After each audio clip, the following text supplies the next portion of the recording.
Ladies and gentlemen, welcome into the richest podcast on ESPN 1000 because dogs are now available on the podcast. Now, what's good, y'all?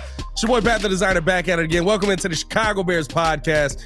J-Mac, you've never looked more like you played in the NFL than right now with this small dog. You got a little Shannon Sharp in your game, I see. Yeah, man, this is my guy, Champ McKie, man. And we call him Champ because he's a champ of the neighborhood, man. He done won a lot of little fights, you know what I'm saying? You see his handkerchief, he normally has a belt on. Easy. It's okay. Yeah. You gotta keep him. He looks so much like, why did you do this to me? That's because you was barking. That's what you get, brother. Hey, man, I think we have a very interesting show for today. I hope that Champ chimes in on it a little bit. I want to get his thoughts, right, on who has that dog in him. Yeah, I'm saying, you see what I did there? Pretty good, right? But no, realistically, what are we convinced about? 11 weeks into this NFL season, positive or negative, what are we convinced about with this Chicago Bears team? I can feel the comments coming in now. We are convinced that they are trash. Yes, we know that. Let's think about it a little bit more. Let's go a little bit more in depth because I think that there's more good here than bad for the future, but there is some bad that we got to get into. All that and more in today's episode of the Chicago Bears podcast. Hit that like button, subscribe to the page, leave that 5-star review. You know what to do. J-Mac, first things first, brother. How's the bye week treating you, man? You're finally at a point where the high school coaching has died down a little bit. You don't got to go in and be in the frigid cold this week for the Bears. How's the bye week treating you, bro? Yeah, well, the bye week for the Bears is treating me good because I get a little break from that. But, the coaching part's 365.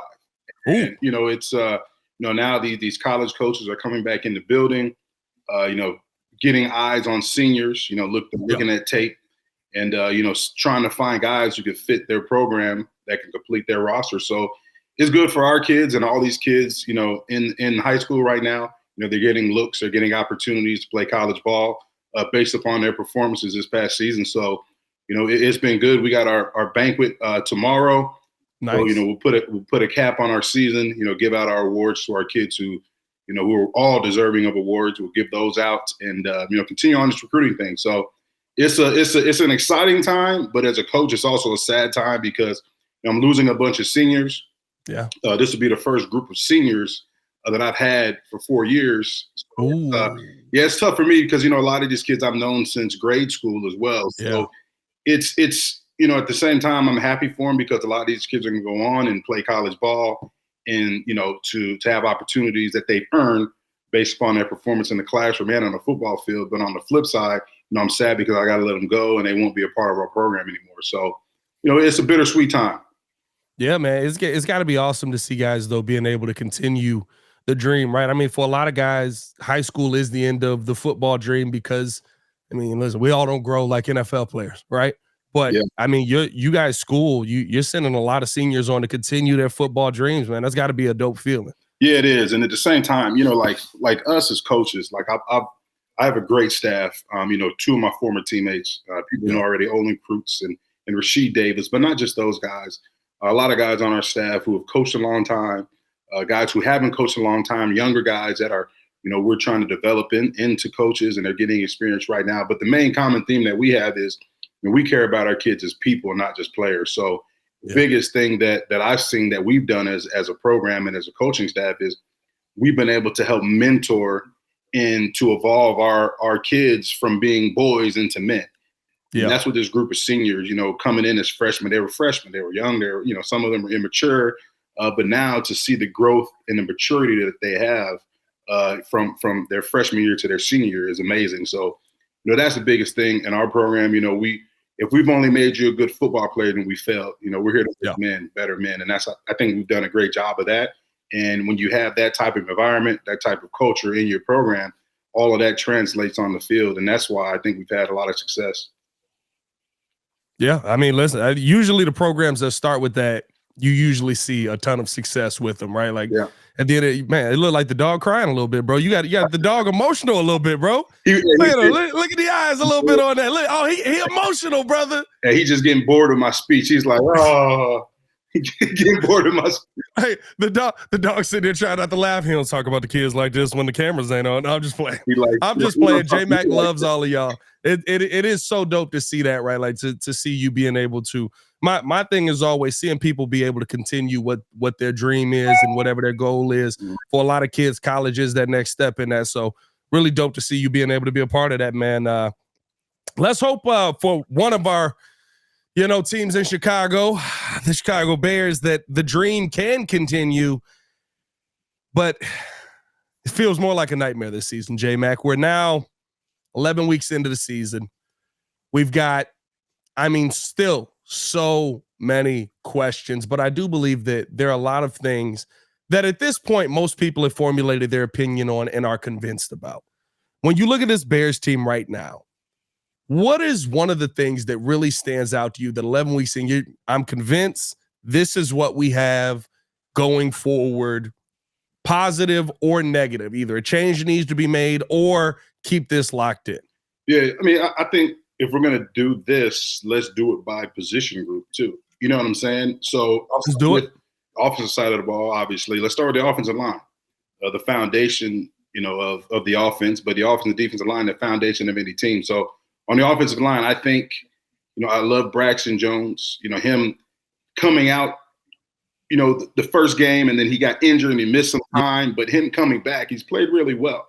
Yes. Has he had his ups and downs? Yes, you're going to have ups and downs. That's a hard position to play, left tackle. I never played it, but I've been around a lot of left tackles, and that's a tough position to play. So, I like the progress that he's made. Obviously, I think we draft him in fifth round. Fifth round, yeah. Fifth round pick, and he's played a lot of football for us. So I think he's a key piece over there.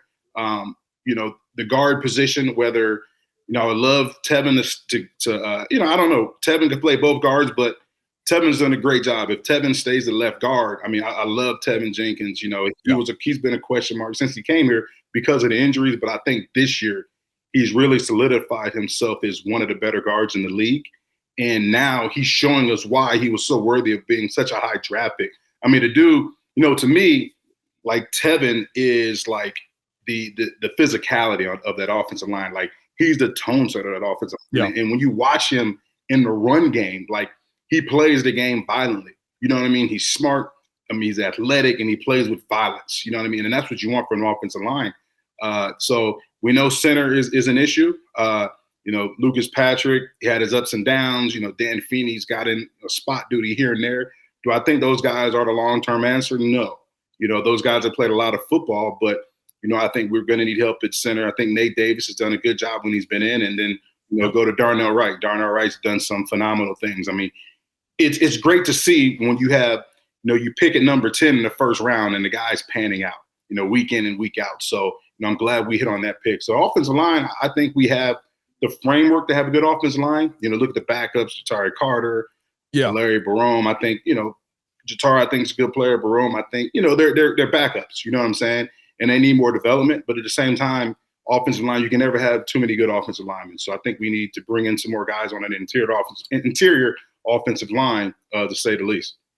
I look at the O-line, and the one thing that I'm convinced about is that, and something that I'm not going to lie to you, I didn't think I would be convinced about, we have to pay Teven Jenkins. We have to find a way to get Teven Jenkins re-signed here. It's something that I thought I wouldn't be saying this season because of the injury concerns that Teven still does have, right? Like, it's not like they've gone away. And J-Mac, right? When those big guys start to get hurt, very rarely do the injuries just magically disappear and you see them go through the rest of their career without getting banged up at certain points. But when Teven Jenkins is on the field, I don't know, maybe that comes with a discount price a little bit, but I doubt it with everything Teven's been through here. But when Teven Jenkins is on the field, he's the best, he's the most talented offensive lineman on the field at almost any point. Like the versatility that he has, the ability to switch sides, just his attitude. We're talking about a guy who's switched from left to right, right to left. He's played right tackle. He's played left tackle. He's literally played every position on this offensive line except the center position. And he's played pretty much most of them well. Right tackle was probably his biggest, I don't ever need to see that again. But he still was able to go out there after a few reps and be successful. Yeah. That's not an easy thing to do. So if I'm convinced about anything on this offensive line, it's that Teven Jenkins absolutely needs to get paid. Braxton Jones, to me, the only question that I have with Braxton Jones is Joe Alt the left side version of Darnell Wright? Because if he is, then unfortunately to me, you have to replace Braxton Jones. Yeah. If he's not, I love Braxton for what he is as a 5th round draft pick, what he's developed into, and long term, maybe he gets better. Maybe he gets to a point where we look at him and we're like, the bull rush ain't killing him. Nothing's sending him backwards. He's doing everything right. And I think he's doing a really good job since he's been back at that. Yeah. But if you can have an all-pro talent on both tackle positions, I don't know if Braxton has played well enough for you to not take a person with that draft pick. Definitely, 100%. I mean, it goes back, to just like a company, right? It's a football team, but it's a company, it's a business, right? So if the dollars is right, it makes sense. You know what I'm saying? If certain situations, if you have an opportunity to improve your football team, regardless of position, you're going to try to do that. So if we do have an opportunity to draft a left tackle, right, that has all the makings of being great, or to bring in a free agent left tackle, and if it makes sense contract-wise in terms of, and is he a fit in this offense? Do we think he can be that pillar on that left side? Well, then, you make that jump because you're always going to try to improve your team. So I agree with you, and I think Braxton is a nice piece to start with. It's good to have a young guy like that in terms of where you got him as well. But, I mean, at the end of the day, the GM, whether it's Poles, and that's another story. We don't know who's going to be. Whoever the GM is, we'll see. Poles, we'll say Poles because it's Poles now. I believe it's going to be Poles.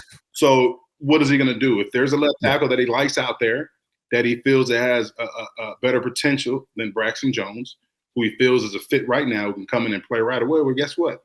He'll be that left tackle.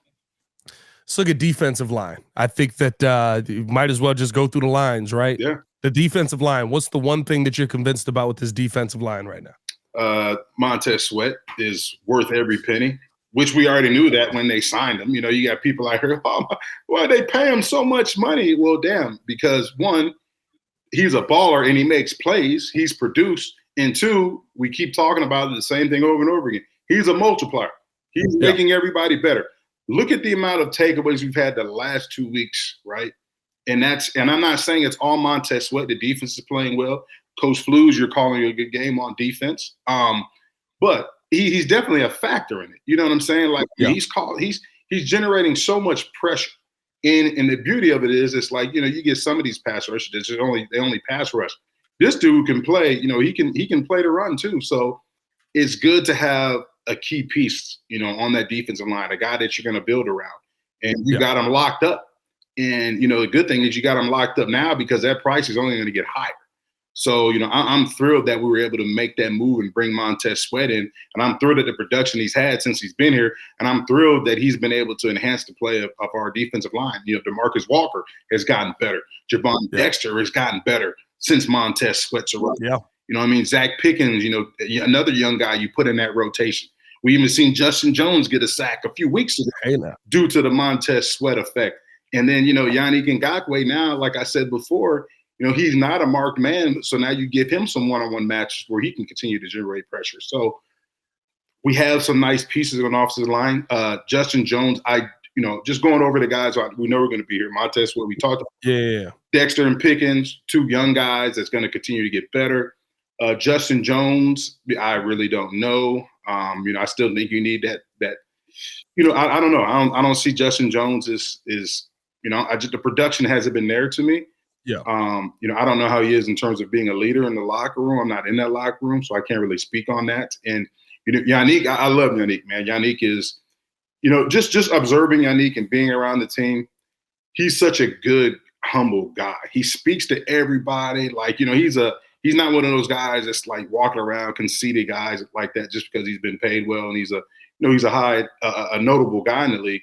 He's a humble dude, and I just wish he had more productivity. And I think early on it's tough because when you're a marked man and you don't have somebody on the other side creating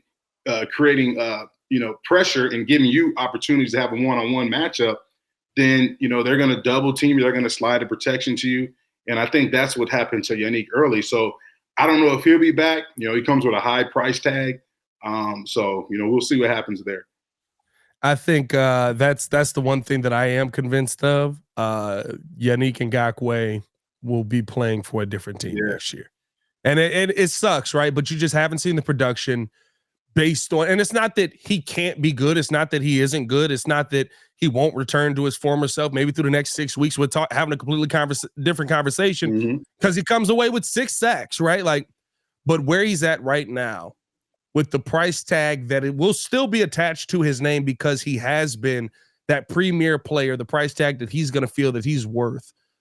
I don't think that Ryan Poles will re-sign him because I think there are other areas where he's going to look to re-sign guys, right? Jalen Johnson, we talked about him 2 weeks ago saying, right, you didn't get the job done in the show me the money moments, and that's why you're not going to get the big money. Last week, he got the job done, at least on one of them, right? Didn't get another pick six. Would love to see him come away with pick sixes. I think that turns the tide of the game, but you're seeing him get himself into a better position with a pass rush in front of him. That to me has to perk up Ryan Poles' ears, where you have to find a way to get back to the table and at least discuss coming back together on a deal. Although I don't know if that gets done either. But again, we just said Teven's got to get paid, right? There are guys on this team that I think are on the 1-year deals, and you saw Andrew Billings get locked up as well. Yeah. That you have to extend long-term because you're actually building something with this team. Yeah, and I'm glad you brought that name up. I didn't even mention Andrew Billings, and that's sad because dude's been a baller. I love his game so much, and I root for him because he's one of those guys that just had to develop, that had to show his worth. Like we said, he came out the mud and made a name for himself and got paid. So little unsung. You don't hear about Billings' name a ton. No. But he's always the guy who's either in the mix or creating a pressure, and he's been that all season. Yeah, he's been exactly what you brought him here to be, an amazing run stopper. You know what I'm saying? At the end of the day, like when you have guys like that, right? You're not a blue chip guy. You need guys, blue collar guys that play a role, right, in order to have success as a football team. And he's one of those guys. He's one of those pieces. Yeah, you ain't gonna hear about his name in the paper. Right, he's not going to have crazy stats in terms of that stat line, but guess what? He's going to be such an impact, and that's what you need. And that's why the Bears are so ranked high against the run this year, because you have a guy like Billings in that middle, commanding double teams, getting tackles for loss, like generating pressure, like that's he's a great piece to that defense, and I'm glad we were able to lock him up. No, facts. I think that Billings is a long-term answer to something that the Bears can go out there and continue to do, right? Like that's the one thing that you want to be convinced about through 11 weeks, right? What are the things that are going to continue outside of just this year? Yeah. I look at the combination with these young guys, Javon Dexter starting to get home a little bit more, Zach Pickens creating pressures in the middle and different things like that, Andrew Billings on the run.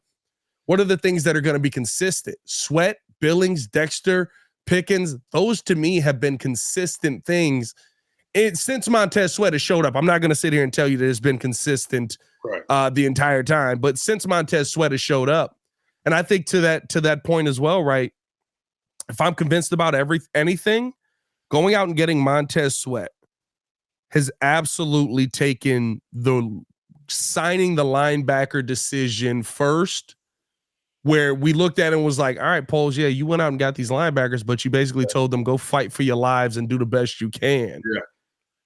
And in 2 weeks of play, I'm now convinced that I love TJ Edwards. I think that he's going to be a Chicago Bears linebacker that we're going to talk about for years to come. And Tremaine Edmonds makes things incredibly difficult if Matt Eberflus puts him in a position to do that in the passing game. Yeah, 100%. I mean, linebackers, like, looking at that forecast, we're set. I mean, you got Edmonds, you got Edwards, you brought in free agency, and those guys are making. And shout out to Jack. No disrespect to Jack. We don't bring his name up enough. Your former teammate says something that was amazing, not to cut you off, but I heard Brian Urlacher talking about it the other day, and he said, I think he was on CHGO last week or 2 weeks ago, one of them, and he said, I would rather have a player that runs a 4.6 but thinks at 4.4. than a player that runs a 4.4 and plays at 4.6. Yeah, and to me, Jack Sanborn is the previous on that. Yeah, that was well said by Lack. You know, when you have guys that don't have the physical abilities as other players, right, they've got to overcome those deficiencies mentally. And that's what Lack's saying, right? If you have the ability to diagnose plays where you can play faster because now you see it and you're there, you know what I mean? Like Sanborn, there's no wasted movements. There's no false steps. When he sees it, he's in his gap and he's making that sure tackle. And that's another guy, right? You talk about who's came out the mud and earned, you know, an opportunity, like undrafted guy, unsung guy, didn't blow the combine away, but he can play football. And that's what this game is about on Sundays. We're not going out there. We're not playing the damn combine. We're playing football. You know what I'm saying? So I love it. I love it. Same thing with 40-yard dash is the dumbest thing in the world to me because running in football pads, if you're going to run it, like, damn. When are we running? Well, not even that, but it's the dumbest thing in the world to me because if you get to run 40 yards untouched, you're probably not in the NFL. Yeah, but hell, when are you ever going to run 40 yards without a helmet and shoulder pads on? Like, let's forget all that. Let's go way back. You know what I'm saying? Like, come on, man. I don't give a damn if you run a 4.3 in shorts and underwear. Like, damn, we're not doing that on the field. Yeah. So it doesn't matter, you know. But to go back to our point, you know, Jack Sanborn and TJ Edwards, both undrafted guys. You know what I mean? They're self-made. They were at the bottom of the depth chart when they came in this league. Right, and made play after play, took advantage of every opportunity, and made names for themselves. In TJ's case, he got paid by his hometown team. You know what I'm saying? The team he grew up watching. So that makes that story even sweeter. So, you know, I'm thrilled. I'm thrilled with this defense, the pieces we have. You know, I'm thrilled at the way they played the last few weeks. You know, as much as people talk about Coach Flus, he's done a hell of a job, you know, calling this dang defense. You got to give him credit. He gave himself credit the other day in his press conference, but that's crazy. It's still crazy. Credit's due though. I mean, So was it 7 takeaways in the last 2 games? Am I right? 8 takeaways in 2 games. It's a lot. I mean, every time I look up out there, it's an interception or something like that. And looks like every time I look up, we can't capitalize off of it either. Shout to the offense. So, I'm glad you brought up Flus though, because I think that's another one where I want to talk about things that we're convinced of, right? And hit that like button, subscribe to the page. Appreciate you guys for tuning in and showing love to the channel. I'm convinced Flus can call a defense. Oh yeah, I am, but I feel like I was kind of already convinced about that coming into next season. The part that I'm not convinced about is still, can he be a head coach? Mm-hmm. When I look at Matt Eberflus, yes, he's a good play caller. I will take nothing away from him. He can get to the heart of the defense, but I've seen good play callers not be good head coaches. I've seen good play callers when they have talent, they can put the right pieces in place. And yes, this is not a Josh McDaniels situation that we're in here, but it doesn't take away from the fact, and I could care less about all the media talk and all that because that's PR in his ear and stuff like that. But like, to me, the decisions on the field, we talk about Justin Fields every single week, and we say he has to be consistent. If he's not consistent at the end of the season, he's not going to have a job. I still see too many inconsistencies in Matt Eberflus's coaching style, which I think trickles down to everything with this team. I'm convinced he can call a defense. What I'm not convinced on is why is it when you're at your own, what was it? We were at the 50. You go forward on 4th and 10, but when you're at the 20, you won't go forward on 4th and 3. Mm-hmm. Where's the consistency in your game plan? Where's the consistency in what you know what I mean? Like, I think that there's just too many of those, and then we look at the rest of the coaching staff, and I think it just trickles down to the rest of the team. Yeah, you know, that's a whole nother podcast right there too. I think, I mean, it's tough because it's one thing to call a defense, to call an offense, but at the same time, like, right, a head coach, you have to be able to galvanize and, you know, create excitement, you know, create energy, create intensity, create the belief, you know, uphold a standard, you know, establish a culture to where when you speak, those guys are all looking at you. You know, they're looking at you and they believe in everything you say. You know what I mean? Those guys will run through a wall for you. But at the same time, on the flip side of those things, you have to hold guys accountable. You know, there's sometimes we're gonna have to call guys out, including yourself. You know, sometimes you got to sit up there and, you know, I coached bad. That was a bad call on me. I didn't do a good job of getting us together or getting us prepared this week. Does it make it okay because you're calling yourself out? No. You know, the facts is the facts, right? If you didn't call a good game, well, the game plan, you know, your performance as a coach better be good the following week. But at the same time, like, you've got to make it to where, you know, guys are scared to lose their job in this league. You know what I'm saying? Like, guys can't be comfortable. And, you know, my biggest thing and being an old school guy is, you know, just with this team, I just see it's like, you know, it's good. You want to have a good working environment and stuff like that. You want guys to be relaxed and, you know, you want guys to have fun going to work. And when I played here, we had fun going to work. Like Tony Mellon, our equipment manager, used to try to kick us out the locker room because, like, guys, go home, because we enjoyed it so much and we enjoyed being around each other. We would stay in the locker room and hang out after practice. You know what I mean? Like, hang out, we're watching extra film together, just love being around each other. But at the same time, you know, we knew our position coaches were going to hold us accountable. Lovey Smith was going to hold us accountable.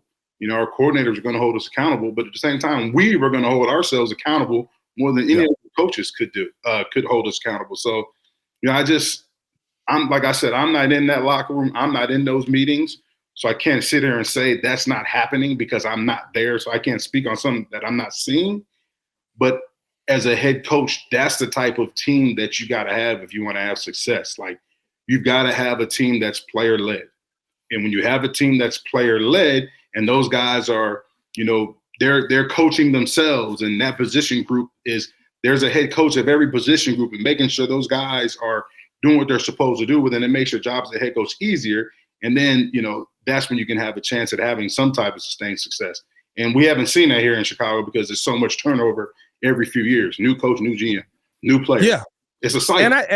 And that's why I get Lance's point on not wanting to change the coach, right? Because you've got a position that is working. If you go get a 3 technique, right? I give Flus so much credit. Like, I don't think people understand how hard it is to call this defense without a 3 technique. Yeah. And we're getting takeaways, we're getting pressures, we're top 5, and that is improvement. But you allowed, I think I go back to the beginning of the season. You can't hold right everything. It's a week-to-week game. Yeah.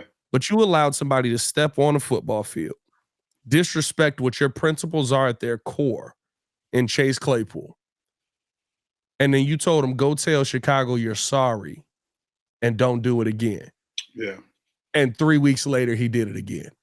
Yeah. And I see, and that to me is not holding people accountable. That to me is not like you're no matter where you are, we're below here, we suck here, we're not doing it, but this is the standard. Yeah.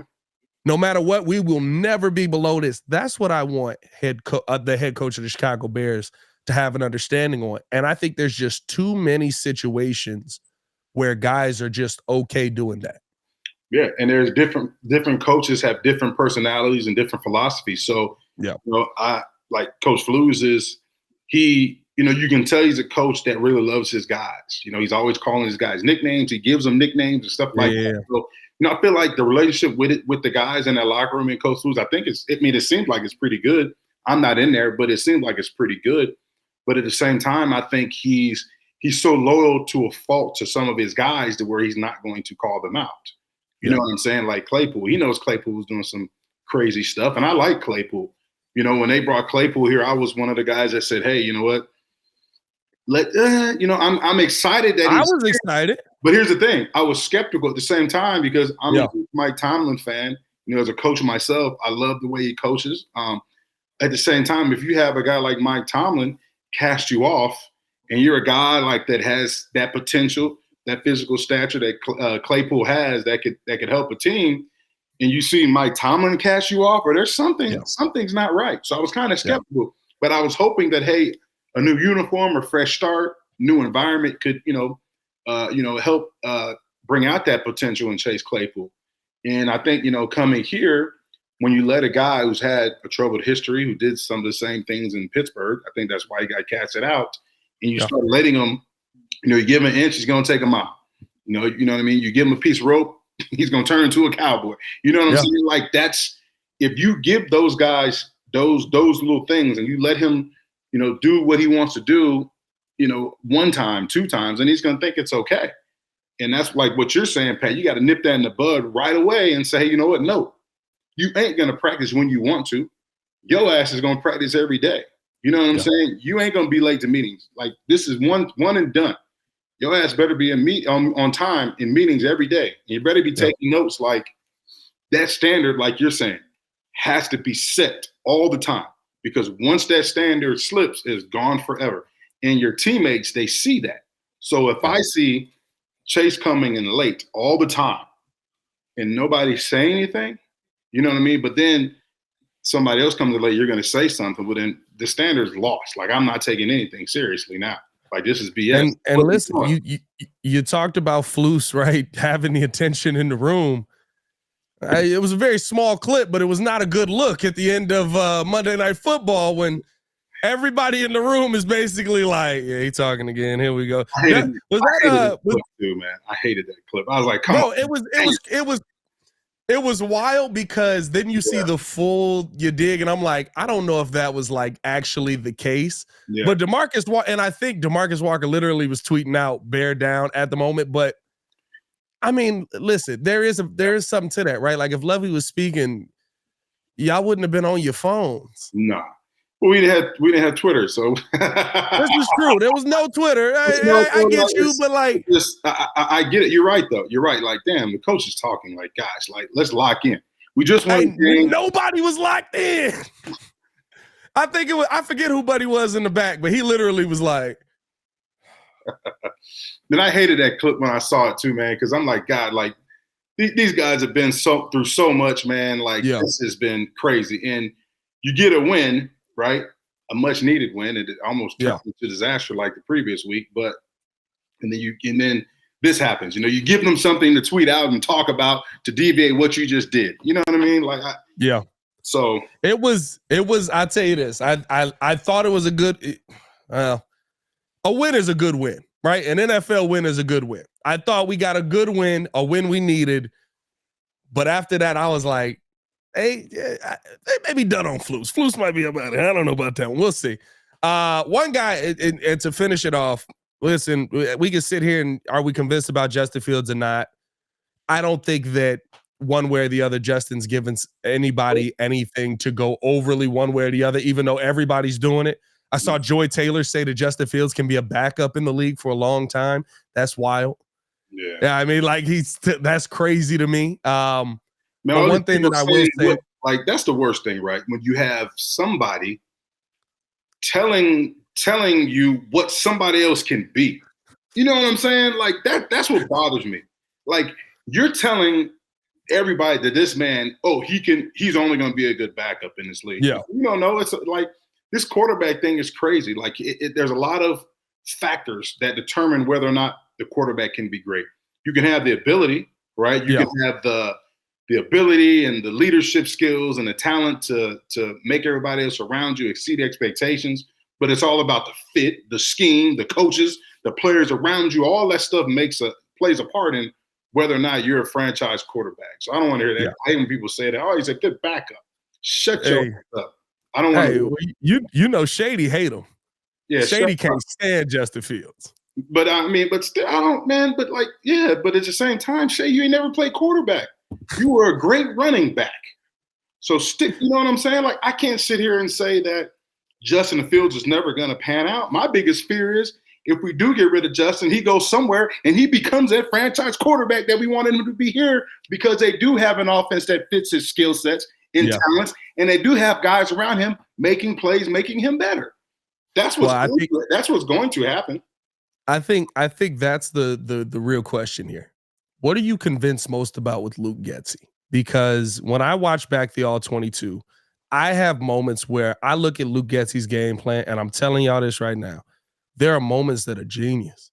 There are moments that are like, over the last few weeks, where you see how the offensive blocking scheme is being set up to lead the defense's mind on 2 plays later to say, oh, they're running that same play again. Yeah.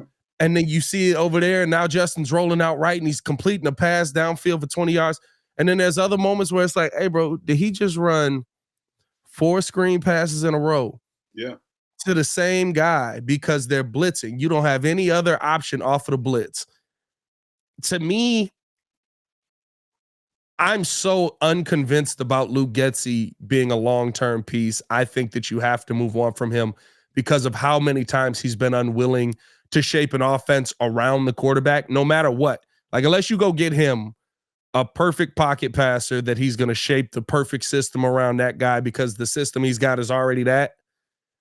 Caleb Williams doesn't change who Luke Getsy is. No matter who your next QB is, I think you need a new play caller. What are you convinced about right now with Luke Getsy?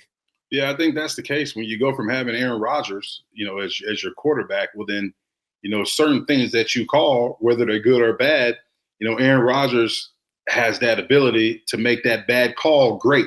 What I'm saying? Just because, him being able to process and make all the throws, and he can make that bad play call great. Like you said, though, it's all about putting your quarterback in position to succeed. And, we've seen game plans where a lot of things called that fit Justin's talents. And when we see those things, we see Justin produce. And there's a lot of times, like we saw last week, the ups and downs where, you'll see, 2 or 3 now screens to the receiver in a row, but then you see the big play that he hit the DJ Moore to set up Cairo Santos. You're like, damn, why didn't we challenge him downfield more? So I just think it's hard. It's confusing. It doesn't make sense. I wish I could be in those quarterback meetings and really see how that relationship is with Getsy and Justin. Every time I ask Justin about the game plan, he always says Luke does, Luke does his thing and stuff like that. So I can only go from what I see. It appears to be, good. What you think? Think it's good? What you got, bro? What are your thoughts on the Justin Fields? He got that dog in him. You see, when I got up, and I started talking about Getsy, he got up, he turned. Look. A little growl in there. I heard the little growl in the back. He's not a fan. But I think, it's hard too because, coaching wise, I think, Luke's second year as a coordinator, so he's growing too. He's trying to evolve as well. Yeah. But at the same time, I think regardless of what your playbook is and what playbook you're used to, you have to devise a scheme, especially with your quarterback, that fits his skill set. You have to. Otherwise, you're not going to have success. And we've seen too many ups and downs, you know what I mean? I'm convinced about one thing with Justin Fields, and maybe we see that play out here, maybe we don't. But I'm convinced after what we've seen this season, what they've asked him to do, he can run whatever game plan you put in front of him. Yeah. Now, the question is, are you going to put the right game plan in front of him? Because literally, now, turnovers, issues. Justin. He's got almost as many turnovers as he's got starts in the NFL. That's a problem. Yeah, it's a huge problem. But every time Luke Getsy just flips his brain and goes, all right, we're going to attack him downfield this time. Justin Fields gets you down the field. He drives you down the field. He puts you in a position to be successful if he doesn't fumble it before then. Maybe slide on that. Hey, Cole Kmet, throw a block. What the heck happened there? My God. Man, that's 2 good defensive plays, man. You get the strip, ball security. Justin, you got to secure the ball. And then you get the hit. Helmet plays right on the football. Perfect fundamental tackle. He got to slide. He got to slide on that. But I think he's trying to, lay it on the line for his team. But at the same time, no excuse though. Like, we need the ball, Justin, to finish the game. And he acknowledged that. I asked him about that when I interviewed him, after the game in the locker room. He acknowledged that. He said, that's on me. And the funny thing is, he said before that, Roshan fumbled. Yeah. In the interview, he's like, I had just told Rashawn, hey, secure the ball security. And then he fumbled. Yeah. So, it's no excuse. You want to be that franchise quarterback, and you want that big contract, you want to be here, you got to secure the ball. And nobody knows that more than Justin. Not just secure the ball, you can't turn it over either.